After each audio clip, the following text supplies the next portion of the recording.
when I'm in the car. Don't worry, I'm focused on the road. I'm just going to talk to you guys. Many of you have been asking for updates since I've had surgery.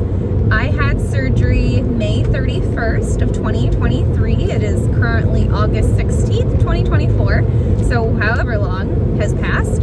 I'm doing very well. I can continue to say surgery was absolutely life-changing for me. Now, I don't remember what I put in my last video, which I think was like right around my 1-year mark. So if I repeat things, I'm sorry, but maybe it's also reassuring. So just as a reminder, symptoms that I had going into this was all the very common things. I had the numbness and tingling in my ring finger and pinky.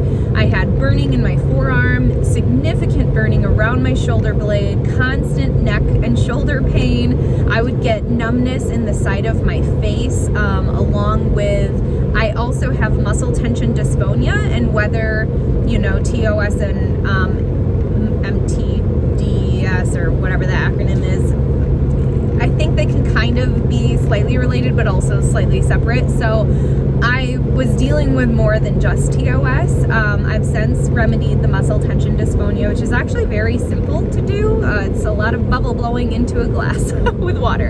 And as for the TOS, since they took my rib out, I am literally symptomless. I am pain-free the majority of my days. The only time I even have slight pain, and it's nothing on my surgical side, which is my right side, it's usually on my left side, and it's typically because I have overworked something. So I did have bilateral symptoms before I had surgery. I really have not had any symptoms on my left side at all, and definitely nothing TOS related, just kind of aches and pains, more or less. And so anytime I get anything now, it's because I have literally physically overdone it for what my body is capable of doing right now. Now, I do still have significant muscle wasting in my hand and my forearm. That being said, things have significantly improved in the sense of my strength and dexterity is coming back. Now, I haven't noticed any muscle mass difference, and research is, you know, kind of here or there saying once you have like a neurological muscle mass decrease, it won't come back, but that newer research says that it can come back. So I'm still very hopeful that it can. I'll be honest, I absolutely hate forearm workouts. So if I was more consistent, maybe I would have bigger forearms at this point. I am an artist and an art teacher, so I do a lot physically with my hands, my dominant hand. I'm a painter. I do a lot of beadwork. So it has been really nice that I can do art in my class with my students, and I can hang artwork on the walls over my head without thinking about it. And I can say now that I am way beyond surgery, and although those of you that have been here for a long time, you know I've always been about mindset and focus on what you can do, and I still absolutely believe that. Now that I'm past this, I can actually see how much pain and stress I was under. And you know that, but when you have nothing to do but survive and just push through, that's what you do. And so it has been really reassuring for me that surgery was the right step. And obviously I've done a lot. I still do yoga to this day. There's a specific neck and shoulder yoga that I do that's I'll try to link it in the description for you, because I do love that one, and I think it's a really great one to see kind of where you're at right now if you're before surgery, or to utilize after surgery, just because it really helps open up your neck, your shoulders, all those things that can get really tight from any scar tissue that you might have. So that has been nice. I pretty much do that almost every morning. That's part of my morning routine. I obviously focus a lot on my mental health and all the supplements that I take, and just really supporting my brain and my body in every way that I can, and I've always done that. So it's no surprise that surgery was a huge success because of how hard I worked before surgery. Like, my body was already primed for surgery, and then surgery was just amazing. My doctor, because everyone's going to ask, I had Dr. Robert Beaulieu at the University of Michigan, here in Michigan.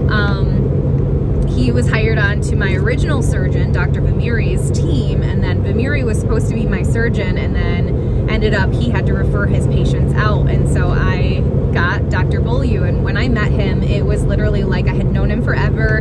He was meant to be my surgeon. He was even trained by Dr. Frischlag, who in my ideal world, if I didn't have to jump through the hoops of insurance, she would be the woman to do my surgery because she did the transaxillary approach, and he was trained by her. So in my mind, that's as close as I can get to my ideal surgeon, and he knocked it out. Now, I did have a collapsed lung because they had nicked it, and then when they closed me up, air did get trapped. So those are two things that had happened during my surgery. They healed very quickly. I'm sure that I had a slightly slower healing because of those things, and I'll be honest, I didn't realize those things had happened until much later, after months had went by and I had read my medical charts, because they come in when you're drug induced and basically delusional and say, oh, here's everything that happened in surgery. And my husband wasn't there because he just happened to be back in the room at the hospital.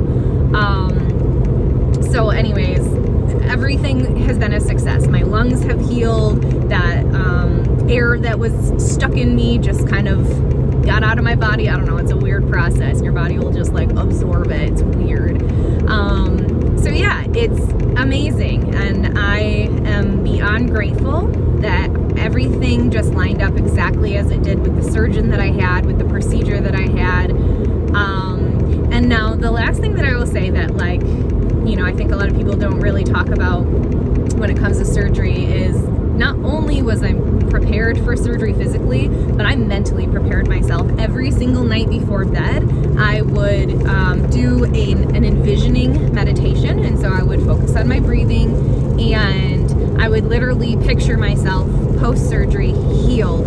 What can I do now? Hanging my artwork, kayaking, paddleboarding, running, and I literally, I'm gonna tear up, a year later have done all of those things, and get to hold my nieces and nephews. One of my best friends, who's like a sister to me, she just had a son, and I could hold him without my arm going to sleep. And it's those little things that I'm choking up still, because it's a miracle in many ways on just how successful this surgery has been, considering, as you guys are aware, how many stories happen with people that things go really wrong. Or they're in worse pain, or they have severe nerve damage, or whatever it may be, or maybe they need another surgery on the other side. So I can absolutely say my journey has been amazing. I would not change anything. If anything, I would have done surgery sooner. And I know now, looking back on it, I was terrified. I was terrified to make that commitment, because ultimately it wasn't life or death blood clot situation for me. So I had to make the choice to have surgery. And unfortunately, my hand did get to the point where the muscle wasting was bad enough that I was like, oh, this kind of popped up out of nowhere. Surgery is a necessity at this point. So, I wish I would have done it sooner, so I didn't have that long-term muscle atrophy in my forearm and my hand. But I'm hopeful still that I can regrow the muscle, regrow the strength, as I've already continued to do. The only crazy thing from all of this, because of the muscle wasting I have in this hand, I'm kind of scared of handshakes. So, those aggressive men that are let me just crush your hand. And I'm like, no, really, you will. Please don't do that. So I always kind of do the awkward, here's my little hand, I'm a princess. So anyways, all of that to say, I am doing absolutely amazing. I am so grateful for the medical team that I have. I'm so grateful for the tools and techniques that I learned on my journey to really get me in the best physical shape, mental shape, to be ready for a surgery. So hopefully that is helpful for you guys. I will always, be cheering for you with whatever decision you decide to take. So that being said, I'm doing well, and I will talk to you again very soon. If you have more questions, just put them down in the comments, and I will do my best to get back to them. Okay, bye.